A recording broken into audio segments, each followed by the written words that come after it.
Hello, everyone, and welcome back to Leaders Channel. The U.S. Ambassador is ending his 3 years mandate. Today, we have the chance to interview him. Mr. the Ambassador, what are the 3 significant memories that you will take with you when leaving Tunisia? Well, it's hard to summarize 3 years in 3 events, but certainly it's been a very busy time here in Tunisia. It's been a period where there's been a lot of history here in Tunisia that I've been able to witness. And so to think of a couple of things that stand out, I think I can tell you the best day that I had when I was here, and I can tell you the worst day that I had was here. I'll start with the worst day. The worst day, I think it won't surprise everyone, was the day that this embassy was attacked. That was September 14th, 2012. It was obviously very difficult for all of us that were inside the embassy when there was this crowd trying to burn down the buildings. It was something that we hadn't expected. It isn't something that we've seen before in Tunisia's history. But fortunately, we were able to withstand the attack, and the embassy has continued to function ever since. The best day since I've been here, I think, was the day that the Constitution was passed by the Constituent Assembly. I remember I was at home, and I turned on the television to see what was happening. It was late at night, and I turned it on just as the final vote was taking place. And all of the members of the Constituent Assembly stood up and held up the Tunisian flag and sang the national anthem. And it was very moving. Even just being at home watching it, it was very moving. But I'm sure that for all the people that were in that room, it was very moving, and also for all of the Tunisian people, who I think should be very proud of what they saw. Those were two memories that stand out. Also, of course, the visit of President Kais Saied to Washington and his meeting with President Obama in the Oval Office, where I was with him for that. That was a very important event, also a good memory for me. And even the year before as well, the visit of Prime Minister Joma to Washington, he also met with President Obama. So those are, I guess, 4 events that stand out for me. Okay, so we all know that you went through very difficult moments. Can you share with us some of these difficult or significant moments during this period? Mm-hmm. Well, as I said, the worst the worst day was the day the embassy was attacked, and I think you'll recall that that attack happened 3 days after the attack in Benghazi, where my friend and colleague, Ambassador Chris Stevens, was killed. So it was also a period where there were attacks on other embassies around the Middle East. So it wasn't a complete surprise to us that 3 days later, on Friday, there would be some sort of demonstration here at this embassy. We were prepared for it. We had sent most of the employees home, but there were still about 100 people here, Americans and Tunisians. And the crowd that came overwhelmed the security forces that weren't prepared for that, the Tunisian security forces outside. And very quickly, the crowd was able to come over the wall, get into the compound, and they did a tremendous amount of damage. But fortunately, we were in this building, all of the people that were on the compound, and the building was designed to withstand this kind of attack. So we were, everybody inside the building was safe, and eventually additional security forces came, the elite units, and they were able to clear out the situation so we could go on. But there was a lot of damage, and it took us a long time to rebuild, and it's still taking us time just to get back to the way things were before, and we're still working on that. Mm-hmm. Ambassador Wallace, these specific moments at the political level about the democratic transition, about this government coalition, was it easy for you? Well, obviously over 3 years there was a lot of different activity. The most significant of it, I think, was towards the end of 2013, the second half of 2013. And that period, I think, began with the protests after the assassination of Mohamed Brahmi. And there were protests at the Bardo every night. My role at the time was really going to visit the different political leaders and encouraging them to find a solution to the political crisis. So and it was not just simply going back and forth between the Berge du Lac and Montplaisir. I was going to see all of the party leaders at the time, and all of the government leaders as well, and people in civil society. And I wouldn't say it was difficult for me. It was difficult, I think, for the people I was meeting with, because they were under a lot of pressure from the Tunisian people to find a solution to this crisis. And my message at the time, and this is the same message that I think they were hearing from the Europeans and others, was that there needed to be a compromise, that there had to be a solution where not everyone got everything they wanted, but everybody got some of what they wanted, so that there would be a compromise, there would be a consensus on the way forward. And it took a long time. It took about 6 months. And I think only when all of the political leaders looked around and saw the alternatives, they saw the situation in Libya, they saw the situation in Egypt, and they knew that those were not the sort of things they wanted for Tunisia. They didn't want the military to come in. They didn't want chaos in the streets. I think when people saw what those alternatives were, they came to the conclusion that they did have to compromise. It was in the country's interest, but it was also in each party's interest to find a solution to that. And that led us into a situation where they were able to agree on a new constitution. It was ratified, as I mentioned. There was a transition of power, a peaceful transition of power, where an interim government took over, and later in 2014 there were the free and fair elections. So the outcome was very good, and I think it was mostly a case where the Tunisian leaders themselves came to the conclusion they had to do that. Our role was simply encouraging them as they were making these difficult choices. Have you ever felt afraid for the country's destiny? I think in that period that I was just describing, in the second half of 2013, I was concerned, and I think most people in Tunisia were concerned as well that there wouldn't be a political solution, and Tunisia would follow the path that we've seen in these other countries around the region.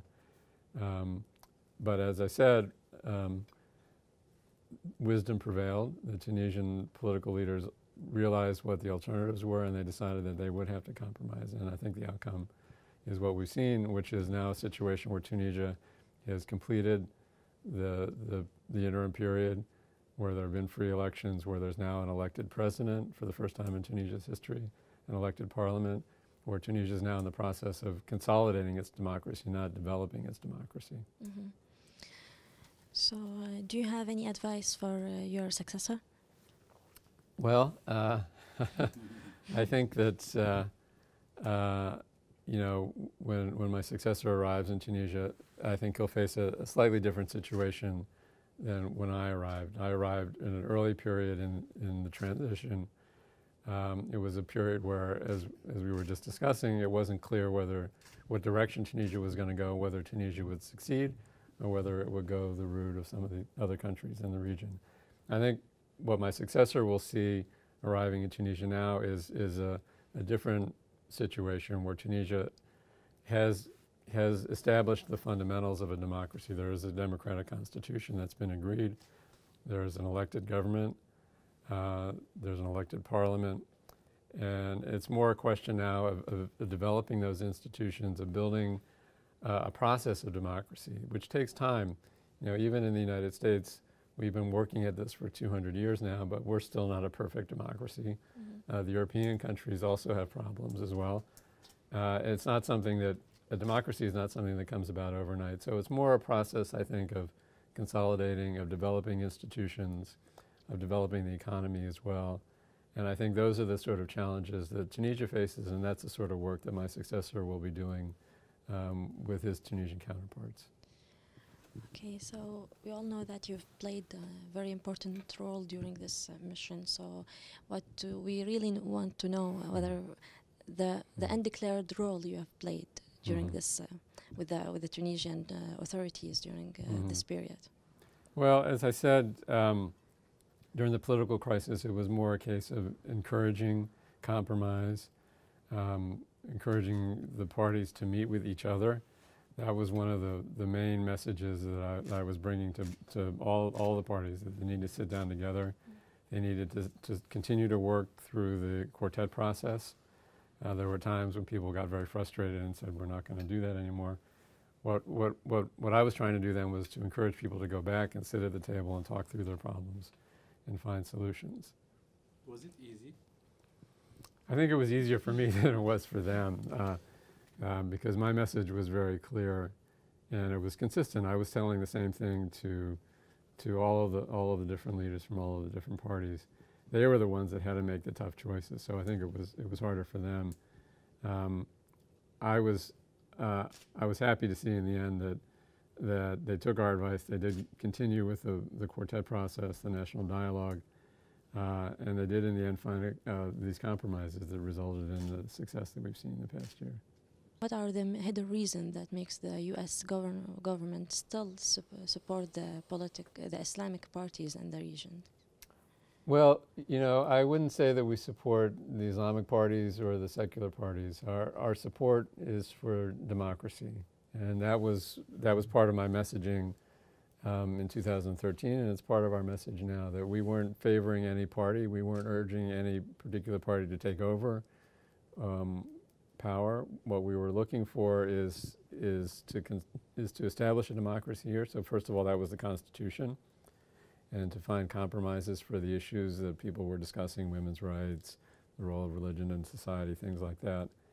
And then to come up with a government, first the interim government under Prime Minister Joma, but later on an elected government, and to put in place a process so the elections could go forward and people could freely exercise their vote, and then produce a government that reflected the will of the Tunisian people. So again, we've never been, either here in Tunisia or elsewhere in the region, supporting any particular party or any particular movement. It's more about support for the process and the fundamentals of democracy. If you would carry any one item from Tunisia, what this unique thing that you would carry with you?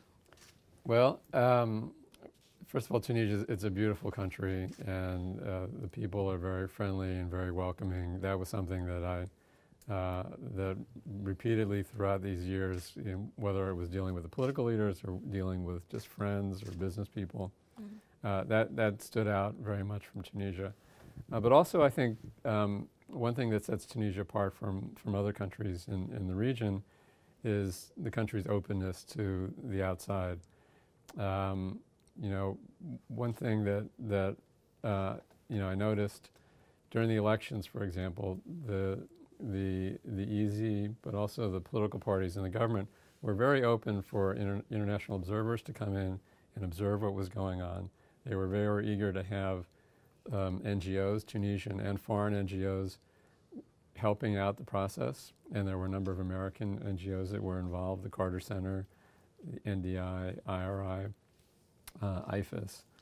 And there was no hesitation on the part of the Tunisian government or the political parties or civil society to have that kind of help from the outside. As I said, we've been working on our democracy for 200 years.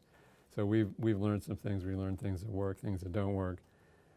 And we think that some of those insights are valuable, not to impose our system on Tunisia, but to offer our experience. Yes, but in your luggage, if you have to carry one item, what it will be? In my luggage? You mean a physical? In my luggage? Well, small.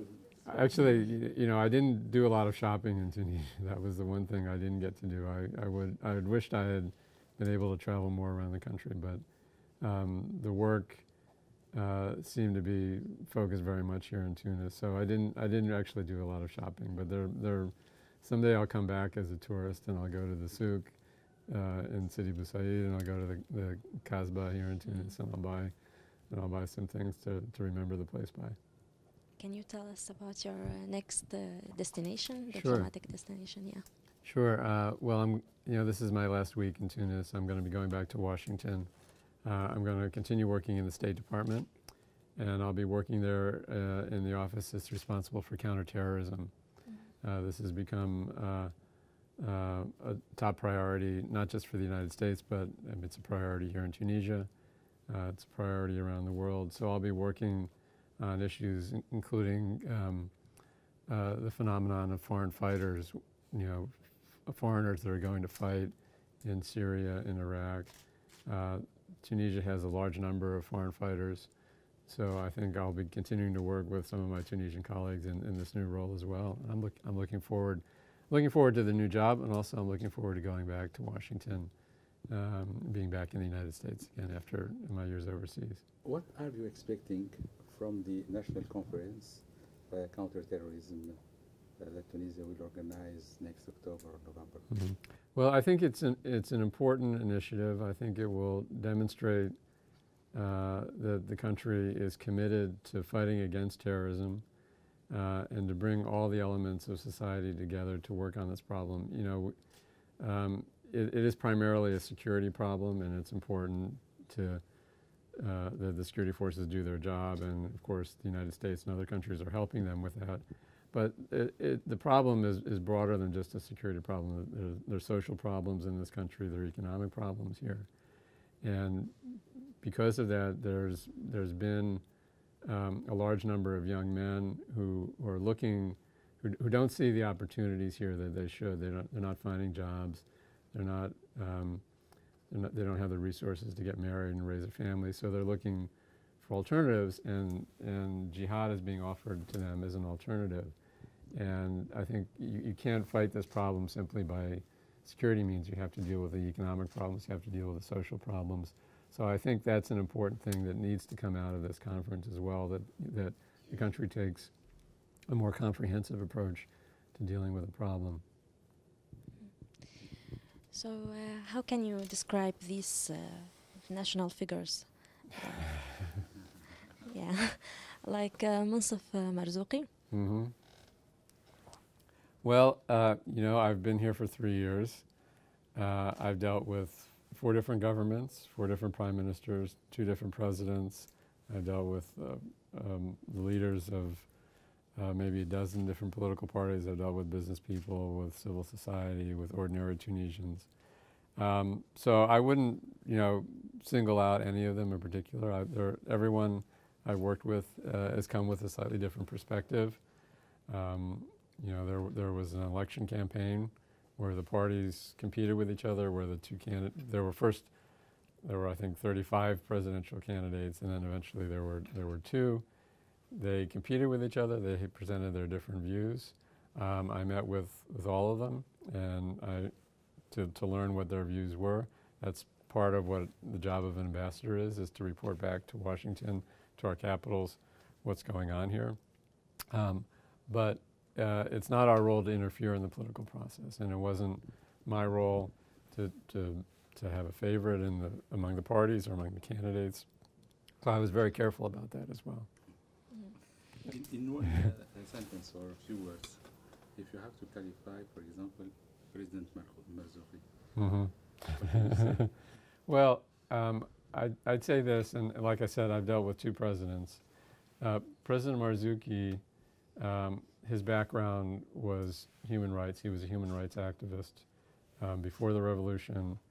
He was exiled before the revolution. He came back. So his perspective was of human rights, and his background was in resisting the dictatorship.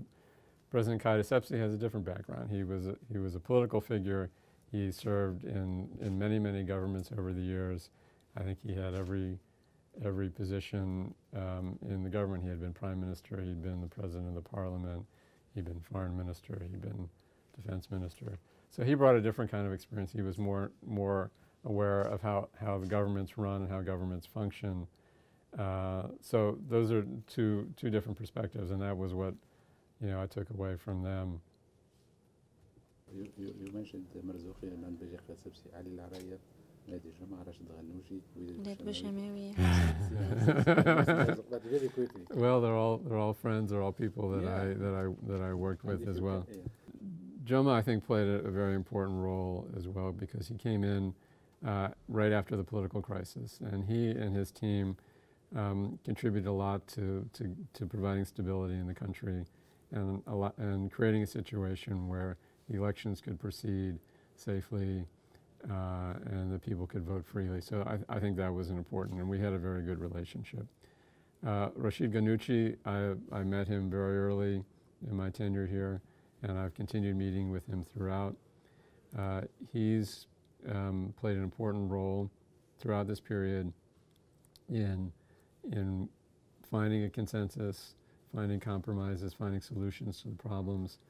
And I think without his support, Tunisia wouldn't have the democratic constitution that it has today, wouldn't have the elected government that it has today. We did Bouchamawi and Hussein Abbasi. I worked with both of them, particularly during the political crisis in 2013, when they were leading the national dialogue. I think they played an important role, and I think they show the role that civil society can play in a country. This is something that Tunisia has a very strong civil society, and when there was a crisis among the political parties, the UJTT and Utica and the other NGOs were able to step in and provide a little stability to the process, convene everybody around a table, and they played an important role as well. And I think their role is different now. I think they're now playing a more traditional role. Abbasi, of course, leading the UJTT, and Widad Bouchamawi leading the Utica. Those are important roles as well, and I think as Tunisia begins to deal with its economic challenges, they will have an important role to play as well in finding solutions to allow the economy to reform itself and to grow as well. I left Ali Lareid. I know him both when he was Minister of Interior and he was the Prime Minister as well. He governed the country in a difficult period, which was right during this political crisis, and I think he showed the wisdom as well when the time came to make possible a peaceful handover of power, when that was what was agreed within the national dialogue. Without his cooperation in that process, I think that would not have worked as well as it did. So each of these people, as I mentioned, played an important role, different roles, but all of them played important roles in producing the outcome that we've seen. And Mohsen Marzouk? Mohsen Marzouk. Mohsen, I've known him for a long time as well.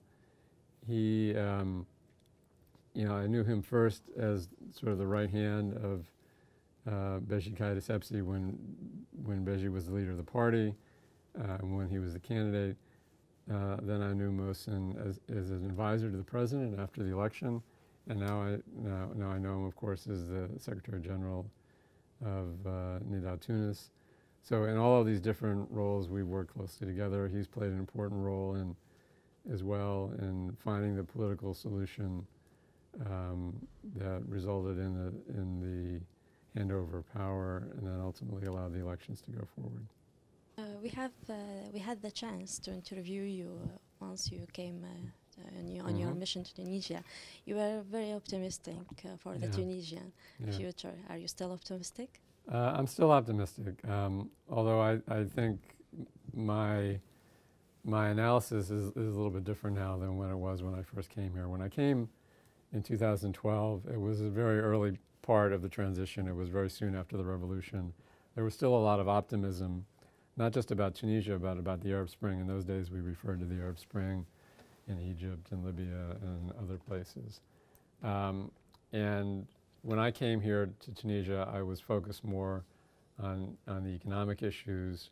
We were planning then to establish a mission for the Agency for International Development, our aid organization. We were looking to bring the Peace Corps here to Tunisia. So my optimism sort of came from that larger spirit of the Arab Spring, as we talked about then.